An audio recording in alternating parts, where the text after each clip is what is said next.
समुद्रावर ट्रॅक्टर चालवणारे मुख्यमंत्री पहिल्यांदाच पाहिले. मुंबईतील स्वच्छता मोहिमेत मुख्यमंत्र्यांच्या सहभागावरून उद्धव ठाकरेंचा टोला. राज्यामध्ये सत्ताधारी पक्षाकडून गुंडगिरी सुरू. जो न्याय नवाब मलिकांना तोच न्याय प्रफुल्ल पटेलांच्या बाबतीत लावणार का? उद्धव ठाकरेंचा सरकारला सवाल. मग सरकारच्या स्थापनेवेळी एकनाथ शिंदेंसमोर आमदारांनी व्यक्त केली होती नाराजी. उद्धव ठाकरेंनी भाजपसोबत सरकार स्थापनेचं आश्वासन दिलं होतं. उलट तपासणीच्या वेळी उदय सामंत यांचा गौप्यस्फोट. शिंदे गट आणि ठाकरे गटाच्या दोन आमदारांची गळाभेट. आमदार नितीन देशमुख आणि आमदार संतोष बांगर यांनी घेतली गळाभेट.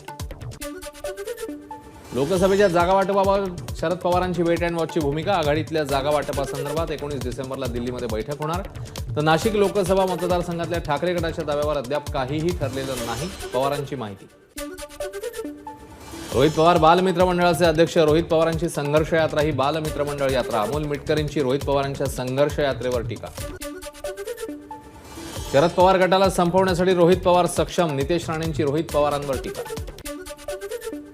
2014 पासून शेतकऱ्यांच्या मुद्द्यावर पंतप्रधान मोदी खोटं बोलतायत. मुख्यमंत्री शिंदेही मोदींचे अनुयायी आहेत.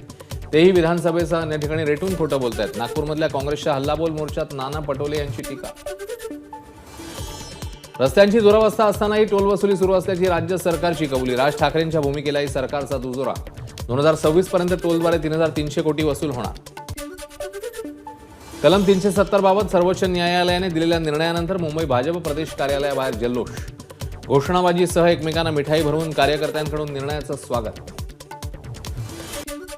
कलम 370 बाबतचा सर्वोच्च न्यायालयाचा निर्णय म्हणजे आनंदाचा क्षण. मोदींनी घेतलेला निर्णय योग्य असल्याचं अधोरेखित झालं. भाजप खासदार सुजय विखेंचं वक्तव्य. रोहित पवारांनी काढलेल्या युवा संघर्ष यात्रेला फारसा प्रतिसाद मिळाल्याचं दिसलं नाही. आता जनतेने त्यांना कसा प्रतिसाद दिला हे निवडणुकीतनंच कळेल. खासदार सुजय विखे यांचं वक्तव्य. पुण्यामध्ये भाजपकडून जिल्हाधिकारी कार्यालयासमोर निदर्शनं. धीरज साहूंना जेलमध्ये टाका भाजपची मागणी. तर काँग्रेस विरोधातही आंदोलकांची जोरदार घोषणाबाजी.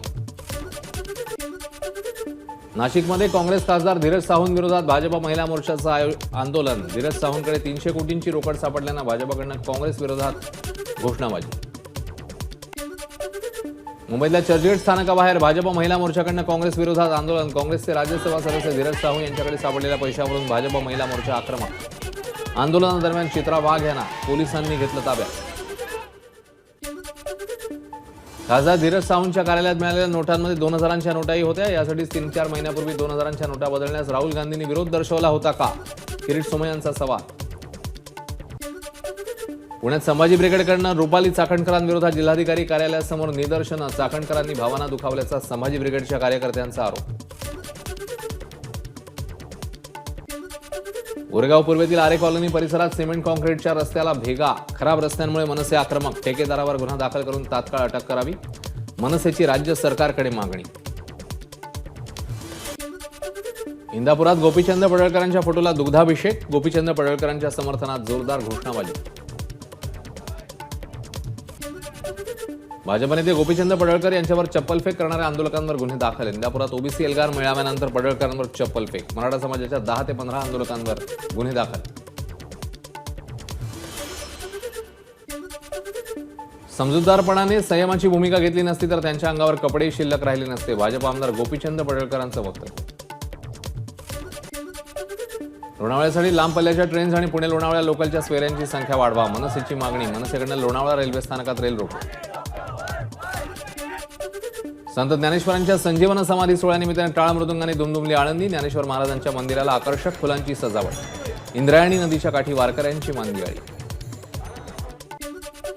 ओशो आश्रमातील भूखंडाच्या विक्रीला परवानगी नाकारली. धर्मादाय सहआयुक्तांचा निर्णय. राहुल बजाज यांच्या कुटुंबाला विश्वस्त मंडळाला 107 कोटींना होणार होती विक्री.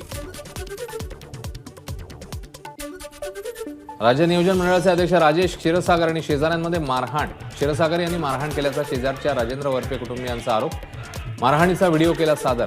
वरपे कुटुंबियांची पत्रकार परिषदेमध्ये माहिती. नाशिक जिल्ह्यातील कांदा लिलाव आजपासून पूर्ववत. मनमाड बाजार समितीमध्ये लिलाव सुरू झाल्यावर कांद्याच्या दरात प्रति क्विंटल 1000 ते 1200 रुपयांची घसरण. कांदा प्रश्नी मनसेची नाशिकच्या येवला तहसीलवर धडक. कांदा निर्यात बंदी मागे घ्यावी मनसेची मागणी. लासलगावसह नाशिक जिल्ह्यातील सर्वच बाजार समित्यांमध्ये लिलाव सुरळीत सुरू झाले असून कांद्याच्या बाजारभावात मात्र घसरण. कांद्याला सरासरी 1900 ते 2000 रुपये भाव मिळाल्यानं कांदा उत्पादक शेतकऱ्यांकडून नाराजी व्यक्त. शालेय पोषण आहारातल्या तांदळाच्या काळ्या बाजारात विक्री करण्यासाठी नेण्यात येणारा ट्रक नाशिकच्या दाभाडी इथल्या ग्रामस्थांनी पकडला. 227 गुन्ह्या तांदूळ पोलिसांकडून जप्त. स्मिताताई हिरे महिला गृहउद्योग संस्थेच्या 14 संचालकांविरोधात गुन्हे दाखल. ठाकरे गटाच्या धारावी बचाव मोर्चाचा टीझर प्रदर्शित. येत्या 16 डिसेंबरला ठाकरे गटाचा धारावी रिडेव्हलपमेंट प्लान विरोधात अदानी कार्यालयावर मोर्चा. निखाऱ्यावर चालण्याची तयारी पाहिजे. तयारी आहे तुमची. वाटेमध्ये काटे असतील, खडे असतील. ठाण्याच्या कोपटमध्ये भाजप महिला मोर्चाचं आंदोलन. काँग्रेसचे राज्यसभा सदस्य धीरज प्रसाद साहू यांच्या पुतळ्याचं दहन. आंदोलकांकडून जोरदार घोषणाबाजी. सरकारने धनगरांना गृहीत धरू नये. हिवाळी अधिवेशनात धनगरांच्या आरक्षणाचा प्रश्न निकाली निघाला नाही तर सरकारला धडा शिकवल्याशिवाय राहणार नाही. गोपीचंद पडळकरांचा इशारा. नवी मुंबईतील नैना प्रकल्पाविरोधात महिला आक्रमक. प्रकल्पग्रस्त महिलांनी मुंबई गोवा महामार्ग रोखला. नैना प्रकल्प रद्द करण्याची शेतकऱ्यांची मागणी. डिसेंबरची 10 तारीख उलटून गेली तरी एसटी कर्मचाऱ्यांना वेतन मिळालेलं नाही. वेतन वेळेत मिळत नसल्याने एसटी कर्मचारी आर्थिक संकटात. एसटीचा प्रवास सुखकर होणार. डिजिटल प्रणालीद्वारे लवकरच प्रवाशांना ऑनलाईन तिकीट काढता येणार. रोख रकमेऐवजी यूपीआयसह इतर डिजिटल पेमेंटचा वापर करता येणार. वाहतूक नियमांचं उल्लंघन केल्याप्रकरणी शेकडो चालकांना ई चलानद्वारे दंड. बेशिस्त वाहन चालकांकडून 15,24,19,000चा दंड वसूल.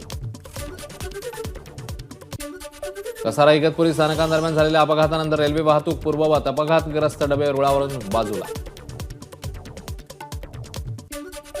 मुंबई गोवा महामार्गावरील अपघाती मृत्यूंचा आकडा 2000च्या पार. गेल्या 10 वर्षात 1685 अपघातांमध्ये मिळून 2010 नागरिकांचा मृत्यू.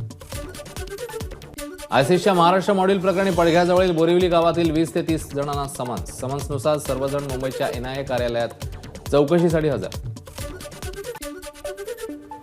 मुंबईत दररोज 7 गुन्ह्यांची नोंद. एनसीआरबीच्या अहवालातनं माहिती. गुन्ह्यांच्या संख्येत दिल्लीनंतर मुंबई दुसऱ्या स्थानी. बोरिवली पूर्व येथील देवीपाडा मेट्रो स्थानकाखाली मिक्सर गाडीचा अपघात. अपघातानंतर गाडीला आग. गाडी जळून खाक. घटनेमुळे देवीपाडा मेट्रो स्टेशन ब्रिज खाली मोठी वाहतूक कोंडी. बसमध्ये प्रवास करणाऱ्या महिलांचे दागिने चोरणाऱ्या हरियाणातल्या टोळीला इंदापूर पोलिसांकडून अटक. 14 तोळे सोन्याचे दागिने जप्त. पुण्याच्या कसबा पेठेतल्या जुन्या महाजनवाड्याला भीषण आग. अग्निशमनकडून आगीवर नियंत्रण. सुदैवाने कोणतीही जीवितहानी नाही.